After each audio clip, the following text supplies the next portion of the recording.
اور ناظرین خبر شامل کریں گے تھے شیخم کے نواحی گاؤں رام تھمن سے، جہاں پہ ڈاکوؤں کی فائرنگ سے شہید ہونے والے حساس ادارے کے اہلکار محمد انور کو گارڈ آف آنر کے ساتھ سپرد خاک کر دیا گیا۔ وہاں پہ موجود ہیں ہمارے بیورو چیف کوٹ رادھا کشن ناصر جٹ۔ جی ناصر جٹ، تفصیلات سے آگاہ کیجیے گا۔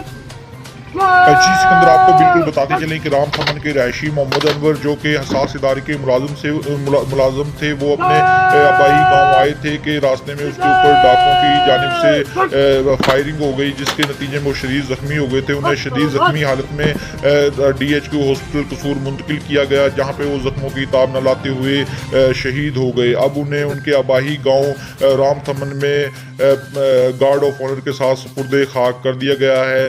رینجر دستے کی جانب سے ان کو سلامی دی گئی ہے اور بہت ہی ادب و احترام کے ساتھ انہیں سپرد خاک کر دیا گیا ہے۔ جی بیورو چیف ناصر جٹ، بہت شکریہ۔